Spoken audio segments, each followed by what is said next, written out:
Oh goody, it's time for yet another exciting video about autism. And yes, those of you watching this for the first time who weren't aware, I'm autistic. I got the tism. But generally, I don't mention this in too many of my videos because I've effectively matured to the extent that people wouldn't even know I'm autistic if I didn't bring it up, and it doesn't really have any effect on my personal or professional life. So I don't make videos about it too often, as it isn't really a primary component of my identity as I consider it. But I just noticed something recently that I think is kind of worth bringing up and making a little video about here, because it's genuinely bizarre. And it's puzzled and captivated me for some time. Anytime I get into some argument with some bozo on the internet who's obviously really uninformed about how autism works and how it can be utilized and how stuff like hyperfixations can actually be beneficial to an autistic person. Like, for instance, if I wasn't able to hyperfocus on shit, I couldn't draw as many comics as I do. They are a hyperfixation of mine, but they make me productive. Right, so I have all kinds of arguments and banter with people on the internet on a pretty regular basis because people, for whatever reason, despite autism being around for 100 years in the psychiatric field at this point, people still don't tend to understand or do like basic fucking research on the subject. So typically when I get into these conversations with people, I ask, how am I disadvantaged as an autistic person? Because this is what I don't get right. How am I disadvantaged? Maybe my autism makes it so that I don't want to drive a car. I don't want to buy a car. I have no interest in buying a car, right? And maybe the normal person wants to buy a car, and they really want a car, and they have that ambition. They're like, I gotta have a car in my life, but I don't. How's that a disadvantage, really? Like, I walk everywhere, but I'm okay walking everywhere. It's a happy existence for me. I no sweat off my back. That's how I prefer things. That's how I like living life. Walking everywhere. I don't need or want a car. And whether or not that has to do with autism or it's just a personal preference of mine, how is that a disadvantage? What kind of disadvantage do I experience as someone with autism in comparison to the potential benefits that I could get from autism? How is autism a disorder? What can I not do that the average person can do?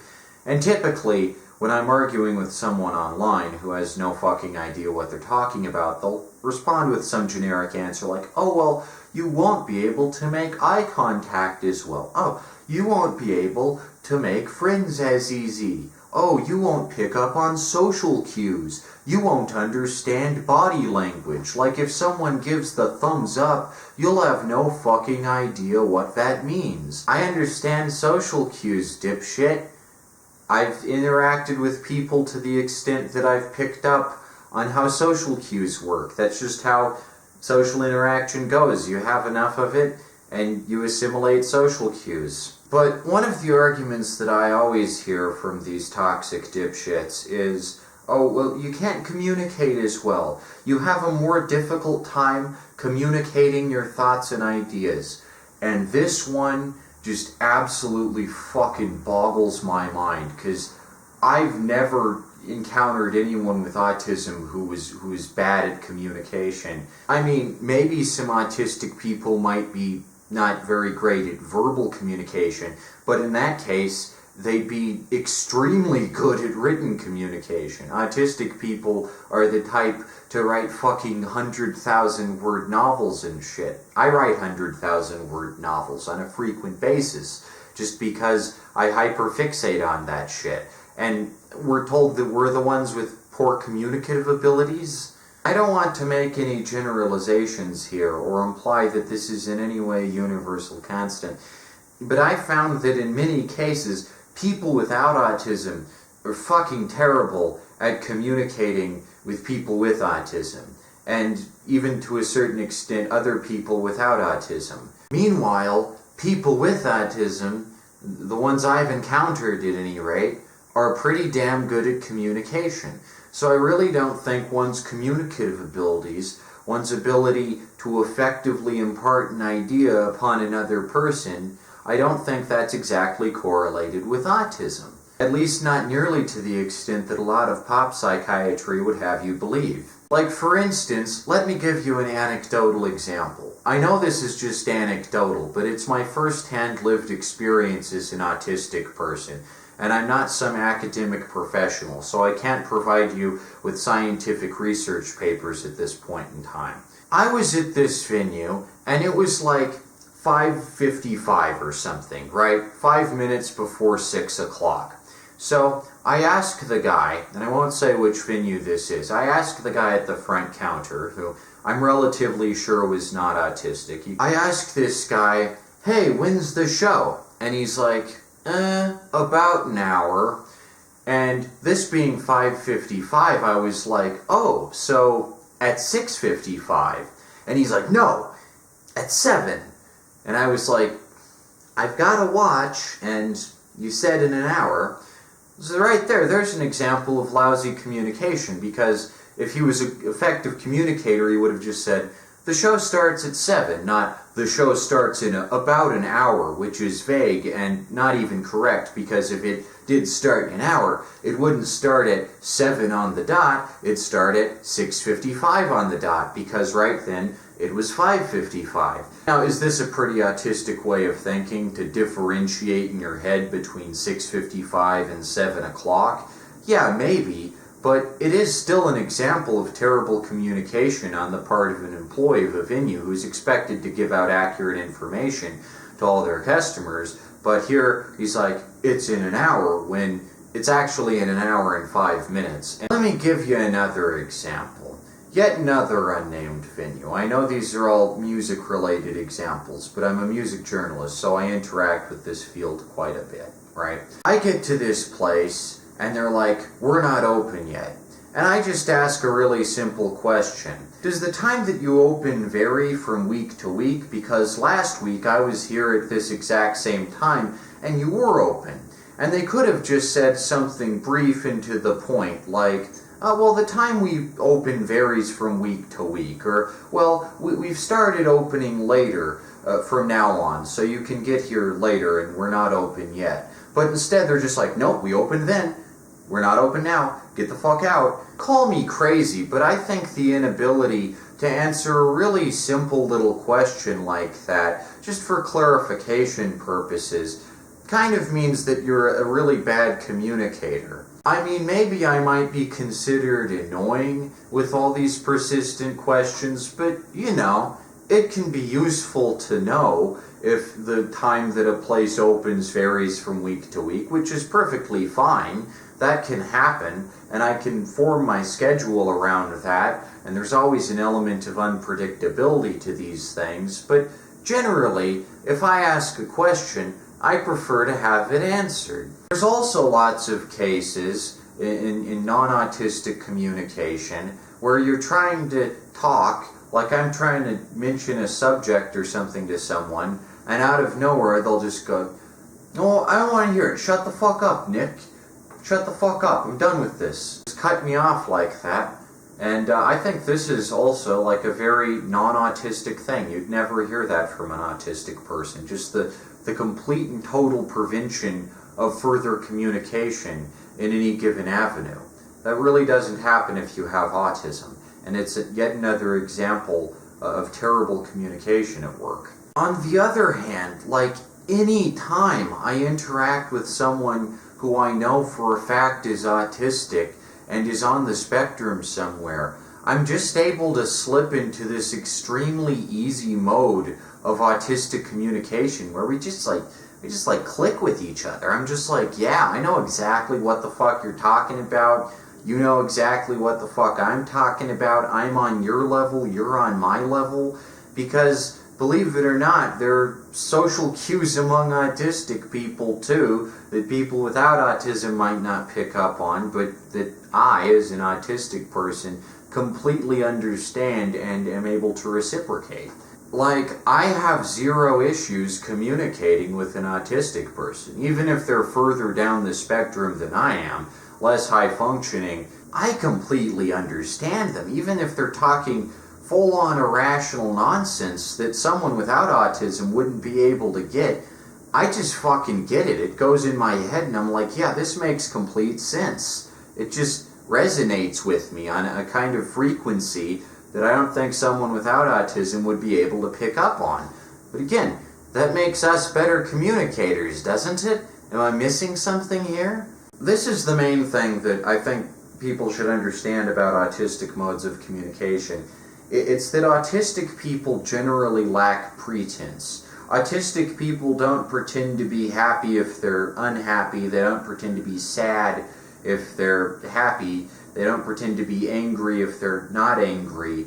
They're incapable of that. I'm incapable of that. I mean, that's not true. I can be capable of that, actually. A lot. I lie to people, and I pretend like I'm in a certain mood when I might be in a different mood. But by and large, I don't enjoy engaging in this kind of dishonesty, and I know for a fact that a lot of autistic people simply can't do it. If there's anything autistic people are incapable of, it's not missing sarcasm or not getting social cues, it's not being pretentious. That's something autistic people have a very difficult time with. But by that token, what's so bad about lacking pretense? Because if you lack pretense, if you lack the ability to fuck around with other people and lie to them about how you're feeling and shit around with their emotions and be irresponsible like that, doesn't that make you a better communicator, a more open, honest, effective communicator? My autistic approach to criticism of media has gotten me in hot water a lot of times.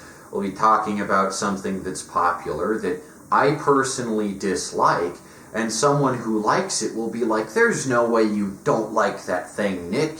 If you don't like that thing, then fuck you. And I have to just be like, yeah, it's okay, I guess. But again, this brutal honesty, this ability to say that you don't like something is a very autistic thing. It's a very uniquely autistic aspect of communication that I never see people without autism engage in. Like, someone without autism would likely not be as vitriolic and openly resentful of something like Rick and Morty as I am. I shit on Rick and Morty. I openly spit on Rick and Morty's grave.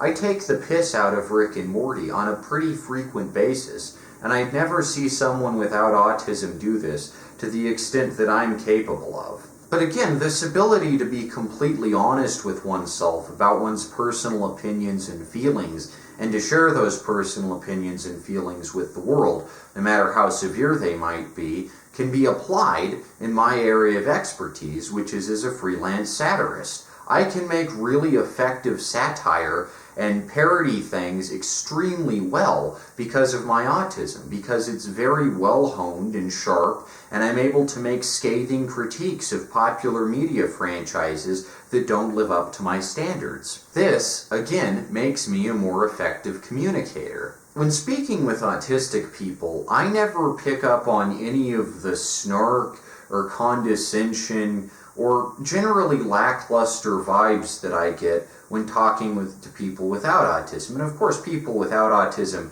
can't help that. The snark might just be baked into them from an extremely young age and hardwired into their modes of communication, so to speak, so that they don't even notice that they sound condescending, but it often happens. A pretty good example of this is the word unfortunately. This word, as far as I can tell, simply does not exist in any autistic person's vocabulary, but it's used very frequently by people without autism. For instance, if I say, darn, I sure wish you had this book in stock, then the other person will go, yeah, well, unfortunately we don't. And I don't know why, but whenever anyone says unfortunately to me, I always just feel like, ugh, cringe. This is the most condescending shit ever, like, unfortunately, ugh. It just has a yucky feel to it. The main reason I don't like the term unfortunately is because it's redundant. Like, for instance, if someone says, oh, I wish you had that brand of peach cobbler, and you're like, well, unfortunately we don't. It's like, yeah, no shit, that's unfortunate. You don't need to mention that it's unfortunate. It's unfortunate because you don't have it, and if there's nothing that can be done to change those circumstances, then just shut up and deal with it, I guess. The term unfortunately is always used in terms of limitations which humanity places on itself. Like, for instance, if there's an unjust law that, say, persecutes gay people, then the cop who enforces the arrests will probably be like, well, unfortunately, that's just the law. It's always come off to me as just like fucking asshole language. But it's used by people who I know aren't assholes. They just use this casual vernacular because it's been baked into them. And autistic people simply don't. The other reason I fundamentally dislike the term unfortunately is because in certain circumstances it's not even correct. Like, for instance, if I said, you don't have this brand of green beans, and the employee goes, well, yeah, unfortunately we don't have that brand of green beans. That's an assumption. It could be that I was pointing out that they don't have that brand of green beans, and I'm happy about that, because I hate that brand of green beans and I like the other one. Maybe it's fortunate for me. You ever think of that? Really, applying the label unfortunate to something implies by necessity that that was the original intent with the original statement. I understand that this might appear like a pedantic grammar obsession to some, but it really goes a long way to show just how much this term unfortunately gets overused these days. I don't even use the term fortunately, like ever. I know what you're saying. Well, Nick, you can't speak for all autistic people here. Autistic people are different. Well, yeah, everyone's different to a certain extent. But goddamn, there needs to be a study done of this or something, because there's no way that autistic people use the term unfortunately as much as non-autistic people do. And I feel, quite frankly, that using the term unfortunately in an incorrect context half the time even is another poor form of communication that non-autistic people engage in. Really, when you get right down to it, the only difference between someone who's autistic and someone who's not autistic is that someone who's autistic will, on average, be a lot nicer, more genuine, more authentic, and they won't shit around with you as much. If that's not effective communication, I really don't know what is. But like, I've never spoken to an autistic person who is bad at communication with me. And maybe just because they resonate with me more, because I'm also autistic, but like, there's never anything there that would even remotely suggest that autistic people are bad at communication. In fact, they're captivating conversationalists who just go on about a given topic, and the well never runs dry in terms of ideas that autistic people are able to bring up. I generally buy into the idea, and this might sound ludicrous here, but I think it's a definite possibility, right? That autism is a genetic adaptation that the human genome has experienced, and that autism is a means by which humanity can actually communicate better and more honestly with itself. I think we've reached a point in evolutionary terms where subterfuge and petty rivalries and meaningless bickering have kind of outworn their usefulness, so to speak, and autism does away with all that. Autism is a means of communication by which people can just be like, yeah, I like this thing, I don't like this thing, or whatever. There's no messing around with it. It's honest, direct, straightforward, to the point. It doesn't ass around, it doesn't clown around, there's no bullshit to it. I think it could very well be possible that in a couple generations, just 2 mere centuries perhaps, way more people will be born with autism.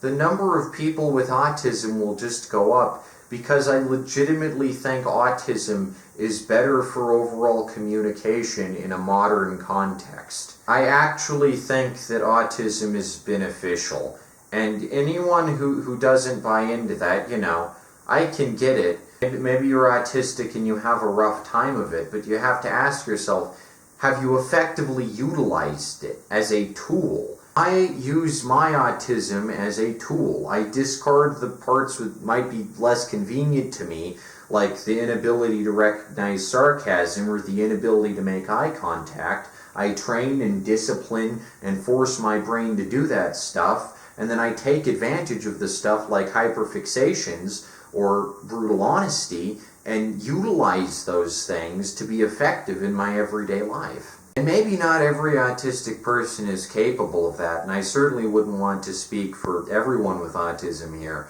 But really, I do think that autism can be extremely beneficial. Autistic people, on average, generally, are more fucking creative, smarter, they do better in school. I mean, I didn't do great in school, but that's just not the type of autism I have. And I get that it's a stereotype in media that autistic people are always good at math and science and shit, and I'm much better at art and writing than math and science. But, like, generally, autistic people have way more capacity than people without autism, just in terms of potential, in terms of untapped neural potential. And I think humanity needs to stop persecuting this immense creative and mental potential and start harnessing it for our own benefit.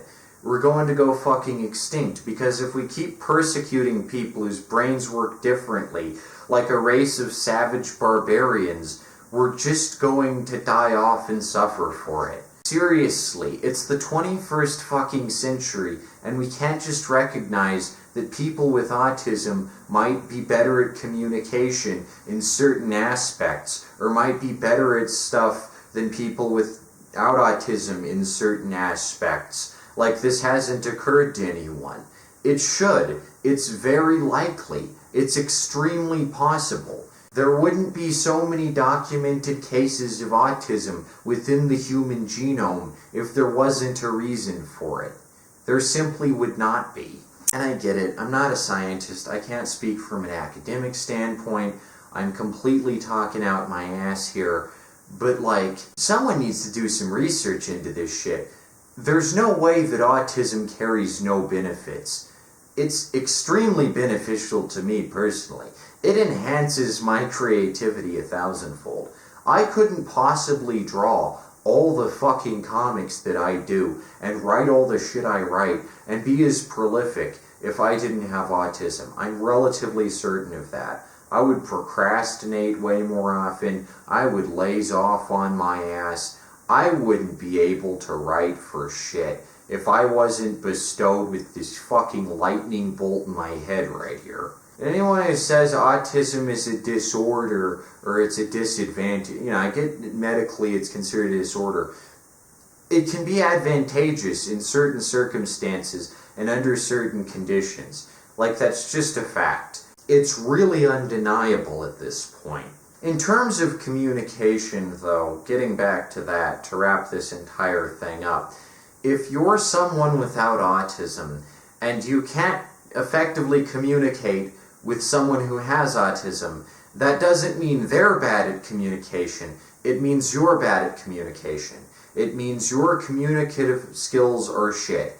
If you don't have autism and you can't effectively impart ideas on someone who does have autism, if you can't transmit messages from your brain into theirs, that's not a communicative failing on their part, it's a communicative failing on your part. You're shit at communication.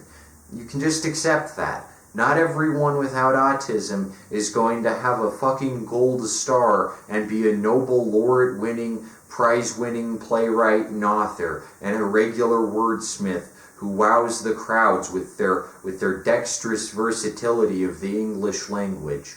There are plenty of clods who don't have autism and are shit at making their ideas clear. And on average, from everything I've observed in many, many cases, autistic people actually excel at communication, at being straightforward, succinct, to the point, really effective communicators. So I hope this video just kind of taught you something or kind of debunked this weird myth or whatever.